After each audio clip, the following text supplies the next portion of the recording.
Hope आप लोग बहुत अच्छे होंगे। और लास्ट लेक्चर जो था बच्चों एनसीईआरटी का एग्जाम्पल का जो था वो आपको रिफ्लेक्शन ऑफ लाइट का न्यूमेरिकल्स का वो मैंने कंप्लीट करवा दिया है।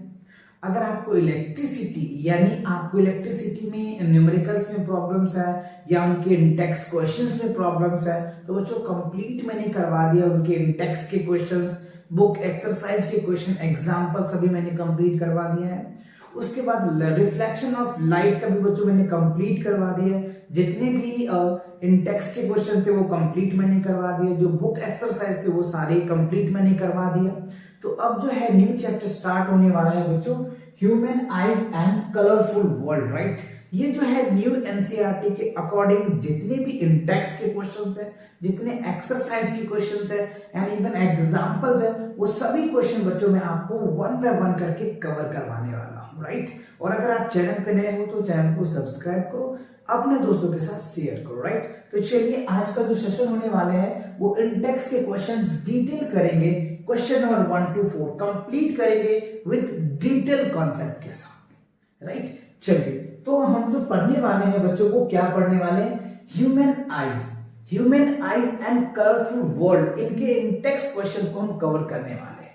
सो आप यहाँ पे देख पा रहे होंगे बच्चों आईज, राइट। ये अच्छे से आपको ड्राइंग बनाना तो अच्छे से आता ही है, नहीं आता तो कमेंट सेक्शन में कमेंट कर देना, मैं आपको अलग से एक सेपरेट लेक्चर बना दूंगा, ओके।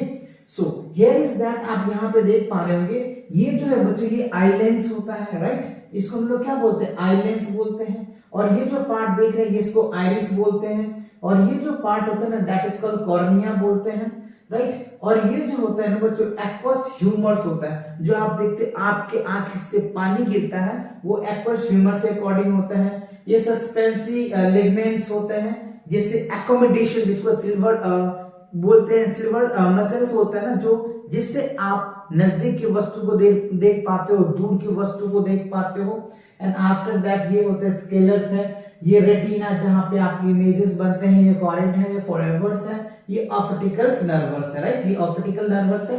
और ये विक्टर्स, कैरेक्टर्स और विक्टर्स एंड ह्यूमर्स है। इसके डिटेल कंसेप्ट लेक्चर में आप अगर आपको ये नहीं पता तो कमेंट कर देना, एक सेपरेट लेक्चर में आपको बना दूंगा। अभी तो फिलहाल हम इंटेक्स के क्वेश्चन को डिटेल बताने वाले हैं आपको। तो चलिए आगे की जो स्लाइड पे बढ़ते हैं कि क्या है अगला स्लाइड। अच्छा, ये आपको क्वेश्चन से बच्चों फर्स्ट क्या कह रहे हैं, what is meant by power of accommodations of eyes, right. तो चलिए एकोमोडेशंस क्या होता है ये आपको बताना है। What is meant by power of accommodations of the eyes. देखो एकोमोडेशन क्या होता है, एक पावर होता है, एक कैपेबिलिटीज होती है, कैसे आप दूर के ऑब्जेक्ट को देख पा रहे हैं, कैसे आप नियर को ऑब्जेक्ट को देख पा रहे हैं।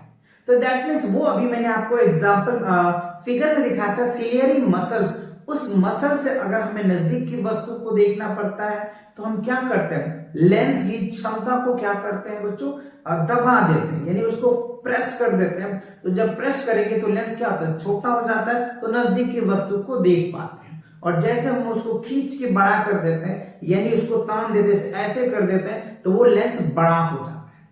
तो जब बड़ा लेंस हो जाता है तो हम दूर के ऑब्जेक्ट को देख पाते हैं। ओवर इन ऑल आप ये समझिए, इसका डेफिनेशन आपको लिखना है, समझ में आया। एकोमोडेशंस क्या होता है, maximum variant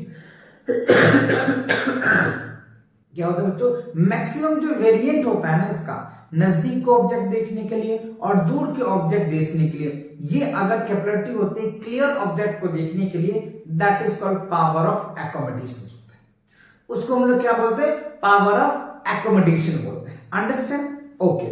so how to write their definition, right. Definition आपको लिखना है तो कुछ इस तरीके से आप लिख सकते हैं। आंसर लिखेंगे, पावर ऑफ एकोमोडेशन क्या कह रहा है, power of accommodation of eyes is the maximum variation in power of eye lens focusing nearby or distant object clearly on retina। यानी किसी भी ऑब्जेक्ट को रेटिना पे बनाने के लिए उसका क्लियर फोकसिंग होना चाहिए, यानी मतलब उसकी जो फोकल लेंथ होता है ना वो एक फिक्स होनी चाहिए, जिससे कि उसके अकॉर्डिंग जो एकोमोडेशन पावर है ना वो एडजस्ट करता है कि नजदीक को वस्तु को देखने के लिए कितना फोकस लेंथ होनी चाहिए, दूर की वस्तु को देखने के लिए कितना फोकस लेंथ होनी चाहिए, या किसी भी ऑब्जेक्ट को देखने के लिए कितना फोकस लेंथ होनी चाहिए, वो उनकी वेरिएंट होती है, और उसी वेरिएंट को हम एकोमोडेशन पावर ऑफ लेंस कहते हैं। बात समझ में? तो आप ये डेफिनेशन लिख देना, आपके पूरे मार्क्स मिलेंगे। अंडरस्टैंड या नॉट? आया समझ में कि नहीं है? क्लियर हुआ? चलिए तो इसको नोट कर लीजिए, बढ़ते हैं नेक्स्ट क्वेश्चन पे। चलिए अगला क्वेश्चन देखते हैं क्या कह रहा है। अब देखो कह रहा है a person with a myopic eyes, ठीक है, एक पर्सन है जिसका जो आईज है वो मायोपिक है, कह रहा है मायोपिक आईज, ठीक है, can not see object beyond 2 meters, यानी 2 मीटर टू 1.2 मीटर ऑब्जेक्ट को वो देख नहीं पाता है। सो डिस्ट्रिक्टली what should be the type of corrective lens used to restore proper vision, यानी उसकी दृष्टि को कहां रखा जाए जिससे कि वो ऑब्जेक्ट को प्रॉपर देख पाएंगे। समझ रहे बात को? तो ध्यान से समझिए, ये जो बच्चों आपको न्यूमेरिकल्स है, क्वेश्चन क्या कह रहे हैं, दिया क्या हमें, मायोपिक लेंस। तो देखो आपको जो दिया है आप वो पहले लिख दो, गिवन दैट दिया हुआ है क्या हमारा मायोपिक आईज है, ठीक, और इसका जो डिस्टेंस है, डिस्टेंस कितना दे रखा है, 1.2 मीटर्स है, यानी डिस्टेंस में क्या दे रखा है, 1.2 मीटर, यानी जो इमेज डिस्टेंस है ना, जो इमेज डिस्टेंस है वो क्या दे रखा है, -1.2 मीटर्स, ठीक है। और जब इसको सेंटीमीटर में कन्वर्ट करेंगे तो क्या होगा, -1.2 इंटू क्या हो जाएगा बच्चों, इसको 100 से मल्टीप्लाई कर दो, ये पॉइंट हटा दो तो नीचे 10 आ जाएगा, इस 0 से ये 0 कैंसिल, तो फाइनली क्या आ जाएगा, -120 सेंटीमीटर आ जाएगा। तो हमारा v आ गया, ठीक है, v आ गया, ओके। अच्छा अब क्या है, what should be the type of corrective lens, अच्छा इसमें कौन सा लेंस यूज किया जाएगा वो हमें बताना है, ठीक है। तो v आ गया, तो देखो u क्या होगा बच्चों, u जो होगा वो इंफिनिटी पे होगा, u क्या होगा, इंफिनिटी पे होगा, और u आपको पता है नेगेटिव है, ठीक है। तो u क्या हो गया हमारा, अच्छा अब हमें v पता चल गया, u पता चल गया, तो जब v पता चल गया, u पता चल गया, तो लेंस फार्मूला से हम पता कर पाएंगे। आपको याद होगा 10th चैप्टर में, यानी न्यू एनसीईआरटी के अकॉर्डिंग जाए तो 9 चैप्टर है, और ओल्ड एनसीईआरटी के अकॉर्डिंग जाए तो 10 चैप्टर है। तो उसमें हमने आपको बताया था कि जब f अगर पॉजिटिव होता है तो कौन सा लेंस होता है, और जब f नेगेटिव होता है तब कौन सा लेंस होता है। इससे भी आप लेंस का आइडेंटिफाई कर सकते हैं। तो जब f पॉजिटिव आ जाता है ना, तब हम समझते हैं कि कॉन्वेक्स लेंस है या कॉन्वेक्स मिरर है, ठीक है। ये मैंने आपको बताया था, नहीं अगर आपने वीडियो नहीं देखा तो आप यहां से याद कर सकते हैं, ठीक है। क्या f अगर पॉजिटिव आता है, ध्यान से समझिएगा, f अगर पॉजिटिव आता है ना, तो जब f पॉजिटिव आता है तो क्या होगा, कॉन्वेक्स। अब यहाँ पे चाहे आप लेंस लगा लो या मिरर लगा लो, है ना, या लेंस लगा लो या मिरर।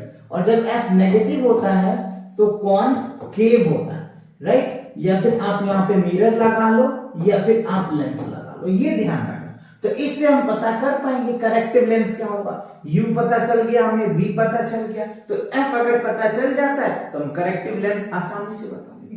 वैसे मुझे पता है कि ये क्या है, जब भी मायोपिक लेंस होगा तो कॉनकेव होगा, बट हाउ, कैसे, वो प्रूफ करने के लिए मैं आपको सॉल्व कर रहा हूं। समझ रहे हो बात को? वैसे मुझे पता है इसका आंसर क्या आएगा, कॉनकेव आएगा, बट कैसे आएगा वो जरूरी है, निकालना जरूरी है। तो समझ आया? ठीक है, ये चीजें क्लियर हो गई। ये दो कॉन्सेप्ट आप लिख लेना, ओके। तो अब देखो बच्चों, लेंस फॉर्मूला क्या होता है, 1/v माइनस 1/u इक्वल क्या होता है, 1/f होता है। तो ये चीजें आपको ध्यान रखना है, ठीक है। चलिए ये आ गया 1/v minus 1/u equals to क्या होता है, 1/f होता है, ठीक है। अच्छा एक चीज और आप याद रखना, ये उसको बच्चों इंफिनिटी बोलते हैं।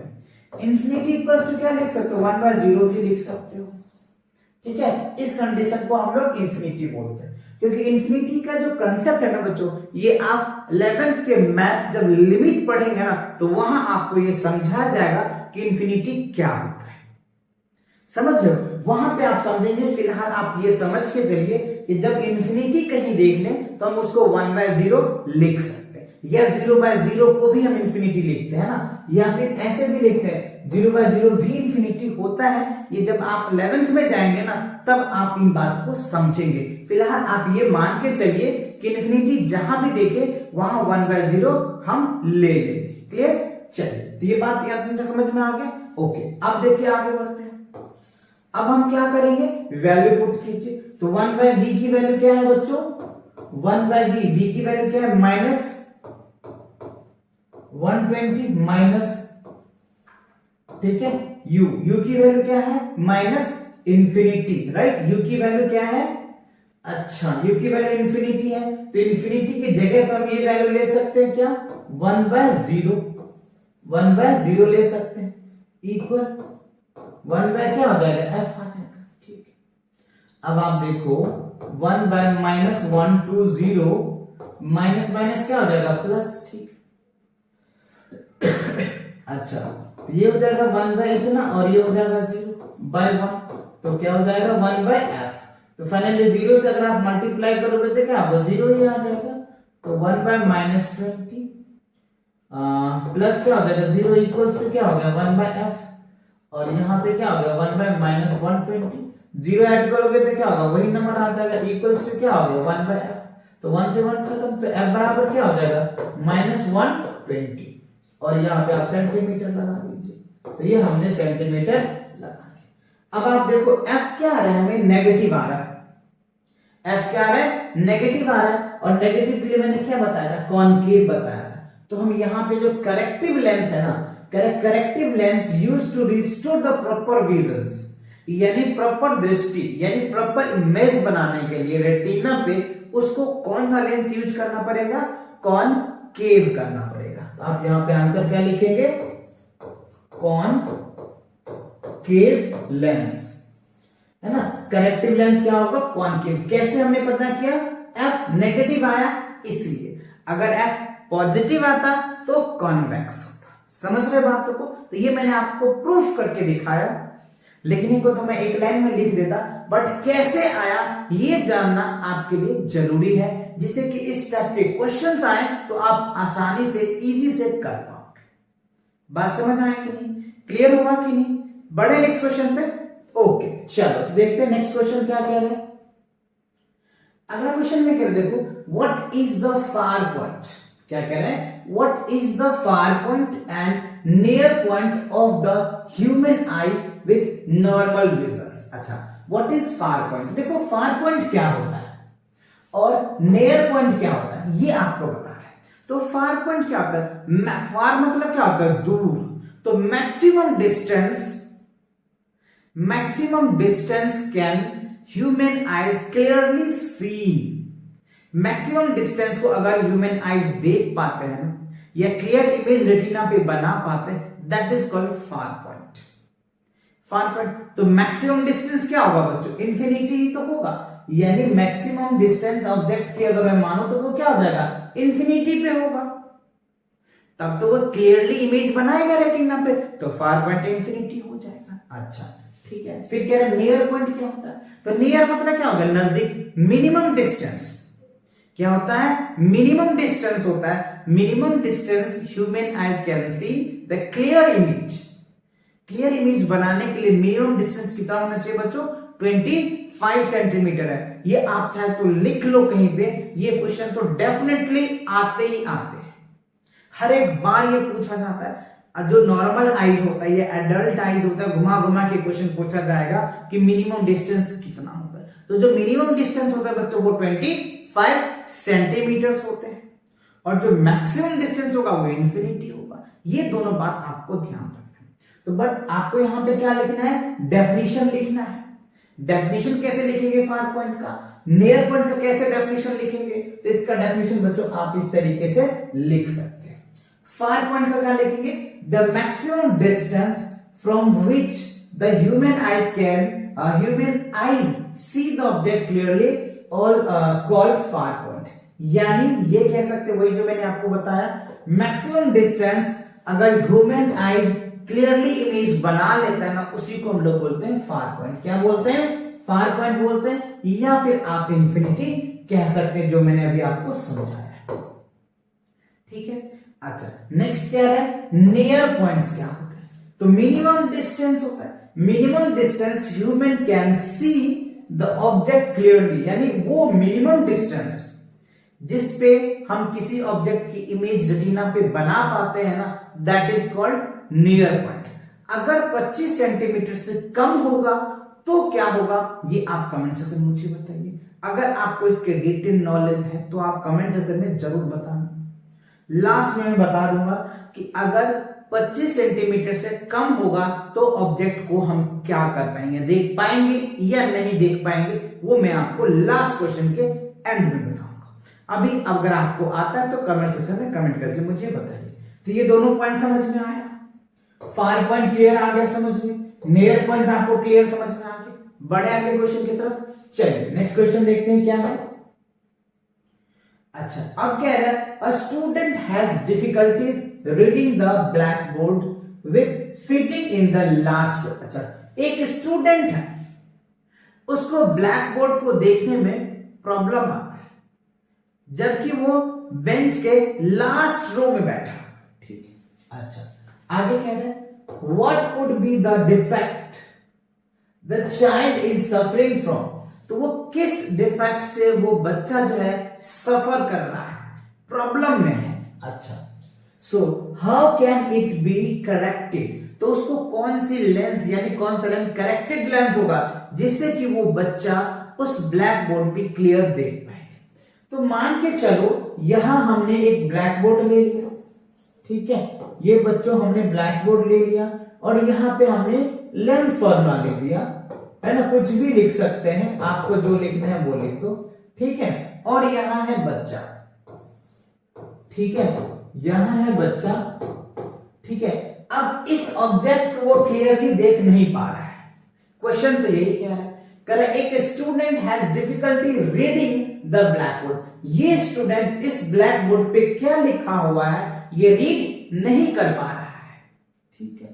सो क्यों, क्योंकि ये लास्ट बेंच पे भी बैठा है, ये क्या हो रहा है लास्ट, है ना, लास्ट बेंच यानी दूर बैठा है। तो अब आप दूर से समझ में आ रहा है, फार से समझ में आ रहा है कि अगर किसी बच्चे को या किसी पर्सन को दूर की वस्तु नहीं दिखता है तो उसको क्या होता है जी, मायोपिया होता है जी। क्या होता है, मायोपिया होता है, यानी हम उसको ये कह सकते हैं कि उसे मायोपिया हो रहा है, शॉर्ट साइटेडनेस हो रहा है।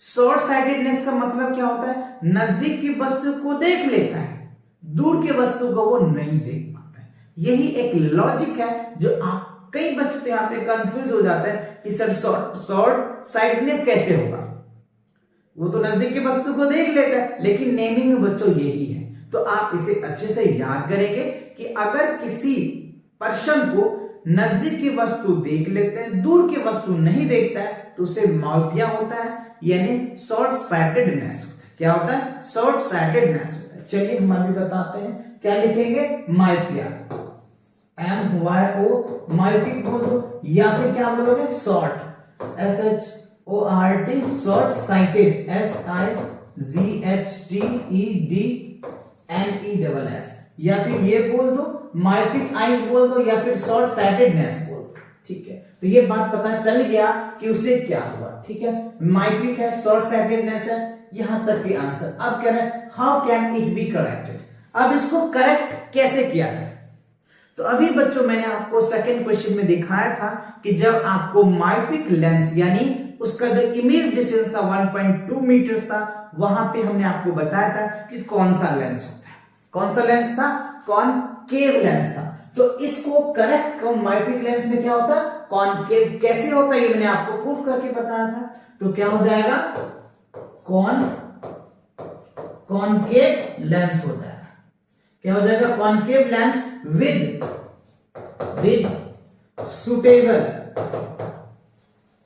Suitable focus length, focal length कह सकते हैं, है ना, उस आइज का जो फोकल लेंथ है ना उसके अकॉर्डिंग यहां पे कॉनकेव लेंस यूज किया जाता है। वैसे आप ये याद रख लेना कि मायोपिक लेंस होता है ना, क्या होता है, मायोपिक लेंस जो होता है, सॉरी मायोपिक आइज होता है ना, उसको करेक्ट जो है कॉनकेव लेंस से ही किया जाता है। हाइपरमेट्रोपिया आएगा, हाइपरमेट्रोपिया आएगा तो वो क्या होता है बच्चों, फार के लिए होता है, समझ रहे हो, वहां पे कॉन्वेक्स लेंस आएगा। जब भी मायोपिक आएगा तो आपको ये याद रखना है कि कौन सा आएगा, कॉनकेव लेंस आ जाएगा। समझ आया, तीनों आंसर दे दिया। पहला हमें समझ में आया कि पहला आंसर में क्या पूछ रहा था, किससे वो सफर कर रहा है, तो मायोपिक आईज हो गया यानी शॉर्ट साइटेडनेस। उसके बाद कह रहे हैं कैसे हम उसको करेक्ट कर सकते हैं, तो कॉनकेव लेंस से कर सकते हैं विद सुटेबल फोकल लेंथ से लेकर के हम उस बच्चे का, उस स्टूडेंट का जो देखने की प्रॉब्लम है वो हम क्लियर कर सकते हैं। चलिए आगे बढ़ते हैं।